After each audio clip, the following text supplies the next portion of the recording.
আইনত পঢ়া যেতিয়া চিঠি লিখা তেতিয়া চিঠি লিখা তেতিয়া টেবুলতে ঢকিয়াই কান্দিছিলা তেতিয়া নাইনত পঢ়া যেতিয়া চিঠি লিখা তেতিয়া চিঠি লিখা তেতিয়া টেবুলতে ঢকিয়াই কান্দিছিলা তেতিয়া পৰ্বতৰ নাগিনী নাইনত পঢ়া যেতিয়া দেখিবলৈ ধুনীয়া নাইনত পঢ়া যেতিয়া টকাত চাৰিজনী পায়ে ভনীতি নাইনত পঢ়া যেতিয়া চিঠি লিখা তেতিয়া চিঠি লিখা তেতিয়া টেবুলতে ঢকিয়া কান্দিছিলা তেতিয়া।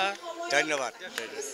সমাৱেশ ঘটে আৰু বিভিন্ন লোককৃষ্টিৰ সমাৱেশ ঘটে সেইকাৰণে ভাল লাগে এই জৰ্জ ফিল্ড বাকৰিৰ গুৱাহাটী ছাত্ৰ সন্থাৰ বিহু বাকৰিত আহি আৰু এইখিনিতে মই আপোনালোকৰ জৰিয়তে অনুৰোধ জনাওঁ যে নতুন প্ৰজন্মই আমাৰ কৃষ্টিবিলাক লাহে লাহে পাহৰি গৈছে।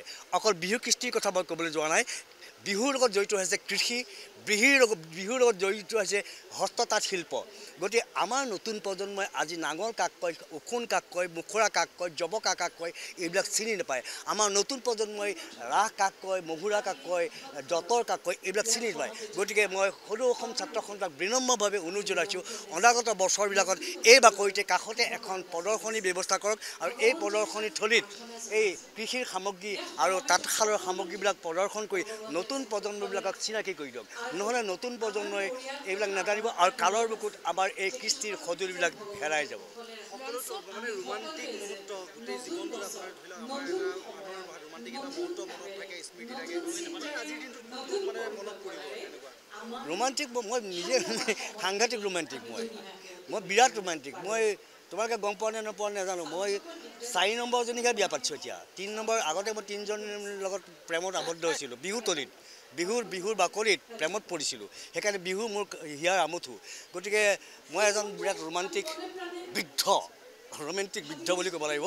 বা যিয়ে নহওক মনত পৰে ৰোমান্টিক মুহূৰ্তত এবাৰ ভ্ৰাম্যমাণ থিয়েটাৰত থাকোঁতে মোৰ প্ৰেয়সীক, বৰ্তমানৰ যিগৰাকী প্ৰেয়সীক মই মনে মনে উইন্সৰ দাঁতিত বৰলিন আৰু চুলিত গঢ়া তেল দিবলৈ গৈছিলোঁ আৰু এদিন মই ধৰা পৰিছিলোঁ।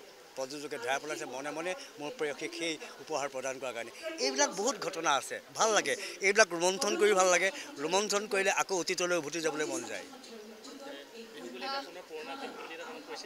নাইনত পঢ়া যেতিয়া চিঠি লিখা তেতিয়া চিঠি লিখা তেতিয়া টেবুলতে ঢকিয়াই কান্দিছিলা তেতিয়া নাইনত পঢ়া যেতিয়া চিঠি লিখা তেতিয়া চিঠি লিখা তেতিয়া টেবুলতে ঢকিয়াই কান্দিছিলা তেতিয়া পৰ্বতৰ নাগিনী নাইনত পঢ়া যেতিয়া দেখিবলৈ ধুনীয়া নাইনত পঢ়া যেতিয়া টকাত চাৰিজনী পায়ে ভনীতি নাইনত পঢ়া যেতিয়া চিঠি লিখা তেতিয়া চিঠি লিখা তেতিয়া টেবুলতে ঢকিয়া কান্দিছিলা তেতিয়া।